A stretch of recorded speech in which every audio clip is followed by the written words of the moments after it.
चुनौतियाँ तो जैसे हर स्टेज पे है, मैंने कोचिंग नहीं की थी और 2021 में मेरा मेंस क्लियर नहीं हो पाया था। ये मेरा सेकंड अटेम्प्ट है 2022 और इसमें मुझे 374th रैंक मिला है। मेरी फैमिली बहुत सपोर्टिव रही है और आज हम जहाँ भी हैं उसका श्रेय सिर्फ मेरे पेरेंट्स को जाता है। तो एक एस्पिरेंट को या तो समय सीमा बांध करके सोशल मीडिया पे रहना चाहिए या फिर आप सोशल मीडिया से गायब भी हो सकते हैं, जो कि हम हुए थे। नमस्कार, हम पटेल और आप अभी लाइव सिटी देख रहे थे। इस समय मौजूद है रोहतास जिला के दावत के अंचल कार्यालय के यहाँ पर राजस्व पदाधिकारी का कार्यालय में, और अभी हमारे साथ हैं रोहतास जिले के दावत अंचल के राजस्व पदाधिकारी दीक्षा राय जी। हम यहाँ पर इसलिए बता दें, कल यूपीएससी का रिजल्ट निकला है और यूपीएससी में रोहतास जिले में अभी पोस्टेड हैं, जो कि आरओ के पद पर दावत प्रखंड में। दीक्षा राय जी, इनसे हम बातचीत करेंगे चूँकि इनका यूपीएससी क्लियर हो चुका है। इनका यूपीएससी में इस बार जो है 374वां रैंक आया है। तो सबसे पहले आपका बहुत थैंक यू।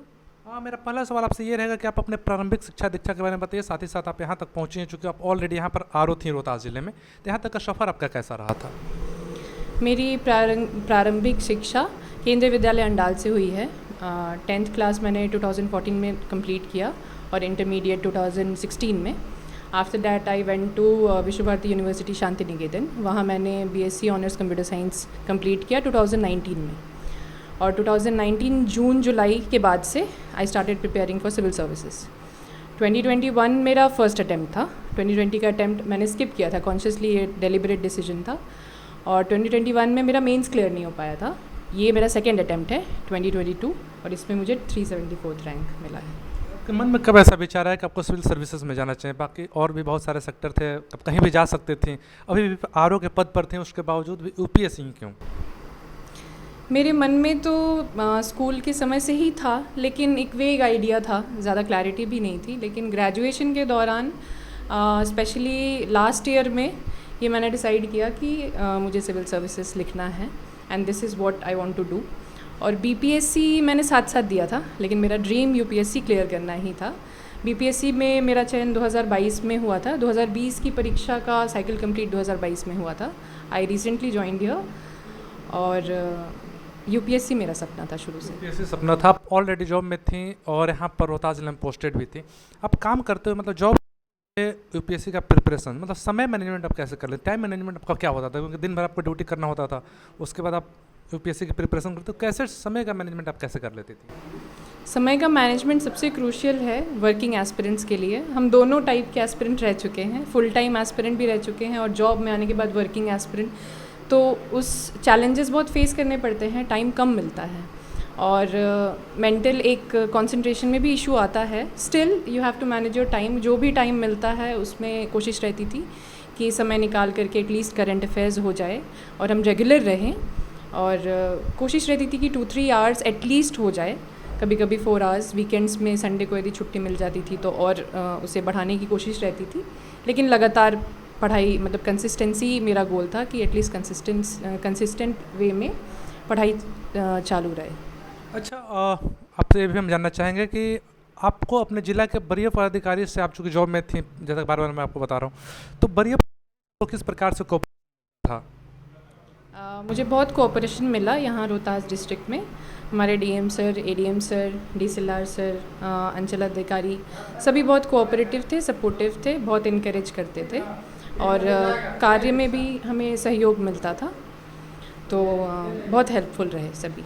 आमतौर पर कहा जाता है कि सिविल सर्विसेज में जाना है तो समाचार पत्र पर पढ़नी चाहिए, तो न्यूज़पेपर में मैडम क्या क्या पढ़नी चाहिए, और न्यूज़पेपर में कौन सा न्यूज़पेपर पढ़नी चाहिए, और साथ ही साथ उसका कौन सा पोर्शन पढ़ना चाहिए एस्पिरेंट्स को जो भी यूपीएससी की प्रिपरेशन कर रहे हैं? करंट अफेयर्स बहुत इंपॉर्टेंट है। न्यूज़पेपर रेगुलर बेसिस पे पढ़ने से बहुत फ़ायदा मिलता है। बहुत लोग नहीं भी पढ़ते हैं, लेकिन हम रेगुलर बेसिस पे द हिंदू पढ़ते थे। आप चाहे तो द हिंदू या फिर इंडियन एक्सप्रेस पढ़ सकते हैं इंग्लिश मीडियम में। और रही बात कि आपको किन फील्ड्स में फोकस करनी चाहिए, तो नेशनल न्यूज़, इंडियन एक्सप्रेस में एक्सप्लेन्ड सेक्शन जो आता है वो बहुत सही है, और एडिटोरियल पे फोकस रखना चाहिए। National news, international news, economy वाला पेज है वो भी इम्पॉर्टेंट होता है। बाकी आप पॉलिटिकल न्यूज़ स्किप कर सकते हैं, यदि आपको इंटरेस्ट है तो आप पढ़ लीजिए, नहीं तो टाइम बचाने के लिए आप पॉलिटिकल न्यूज़ स्किप कर सकते हैं। अच्छा, आप अपनी सफलता का श्रेय किसको देना चाहेंगे? मेरी सफलता का श्रेय पूरी तरीके से हम अपने पेरेंट्स को देना चाहेंगे और मेरे दोनों भाई। मेरी फैमिली बहुत सपोर्टिव रही है और आज हम जहाँ भी हैं उसका श्रेय सिर्फ मेरे पेरेंट्स को जाता है। अच्छा, आमतौर पर मैडम ये देखा जाता है कि बहुत सारे लोगों को पता है कि सिविल सर्विस में जाना है तो ये किताबें पढ़नी चाहिए, ये सारी चीज़ें पढ़नी चाहिए, ये सब पढ़ो वो सब पढ़ो, तब जाकर यूपीएससी क्लियर होगा। लेकिन स्टूडेंट्स को या एस्पिरेंट्स को वो चीज़ें नहीं पता होना चाहिए कि क्या नहीं पढ़ना चाहिए, क्योंकि बहुत बार ऐसा होता है कि जो नहीं पढ़ना चाहिए उस पर एस्पिरेंट्स होते हैं ज़्यादा ध्यान दे देते हैं, और जिसको पढ़ना चाहिए उस पर नहीं कंसंट्रेट कर पाते हैं। तो ऐसी क्या क्या चीज़ें हैं जिसको स्टूडेंट्स को नहीं पढ़ना चाहिए? तो जो सिलेबस है हमारा वो बहुत डिफाइंड है, ख़ास करके मेंस का सिलेबस बहुत डिफाइंड है। हम यदि सिलेबस को स्टिक करें तो हम एक टारगेटेड प्रिपरेशन कर पाएंगे, और मटेरियल्स के पीछे नहीं भागना चाहिए। पर सब्जेक्ट आप एनसीईआरटीज़ पढ़िए और उसके ऊपर से एक स्टैंडर्ड बुक पढ़िए, और ज़्यादा आपको भागने की ज़रूरत नहीं है। एक फोमो क्रिएट होता है मार्केट में कि ये मटेरियल आया वो मटेरियल आया, लेकिन आप सिलेबस देखिए, प्रीवियस ईयर क्वेश्चंस देखिए, तो आपको मार्गदर्शन वही देंगे। और अभी ये देखा जा रहा है कि मोबाइल एक ऐसा चीज़ हो गया है जो कि एक प्रिपरेशन करने वाले स्टूडेंट्स को काफ़ी डिस्टर्ब करता है पढ़ाई के दौरान या फिर तैयारी के दौरान जो भी यूपीएससी का होता है। तो मोबाइल को आप कितना सही मानती हैं कि स्टूडेंट्स को मोबाइल अपने पास रखना चाहिए, नहीं रखना चाहिए, सोशल मीडिया यूज करनी चाहिए, नहीं करनी चाहिए, इन सब चीज़ों को आप कितना मानती हैं? मोबाइल मतलब इंटरनेट एक डबल एज्ड स्वॉर्ड है। अगर आप यूज़ करोगे तो वो बहुत ही रिसोर्सफुल है, और लेकिन वही है कि आजकल सोशल मीडिया पे लोग बहुत ज़्यादा समय व्यतीत कर रहे हैं, और मोबाइल में अनप्रोडक्टिवली बहुत ज़्यादा यूज़ किया जा रहा है मोबाइल का। तो एक एस्पिरेंट को या तो समय सीमा बांध करके सोशल मीडिया पे रहना चाहिए, या फिर आप सोशल मीडिया से गायब भी हो सकते हैं, जो कि हम हुए थे 2019 से लेकर के। मेरा जब बीपीएससी का रिज़ल्ट आया था तब तक हम व्हाट्सएप, फेसबुक, इंस्टाग्राम कहीं नहीं थे, और वो मेरा डेलिबरेट डिसीजन था, और मुझको लगता है उससे मेरा कंसंट्रेशन और बढ़ा। लेकिन यदि आप मैनेज कर पाते हैं तो आप सीमित तरीके से सोशल मीडिया यूज़ कर सकते हैं, लेकिन वही है कि आपको वो डिसाइड करना है कि वो बैलेंस आपको कहाँ रीच करना है। और जैसे आपसे अंतिम सवाल रहेगा कि आप उन लड़कियों को क्या मैसेज देना चाहेंगे जो यूपीएससी का भी प्रिपरेशन कर रही हैं? मेरा मैसेज यही रहेगा कि आप अपने ऊपर भरोसा करिए। पेरेंट्स का सपोर्टिव होना बहुत ज़रूरी है, और आजकल के पेरेंट्स बहुत सपोर्टिव रह रहे हैं लड़कियों को। हमारा समाज बहुत आगे बढ़ा रहा है। आप खुद पर भरोसा रखिए, मेहनत करिए, बड़े सपने देखिए, और लगन के साथ तैयारी करिए। अच्छा, यहाँ तक पहुँचने में आपको किन किन चुनौतियों का सामना करना पड़ा था अभी तक?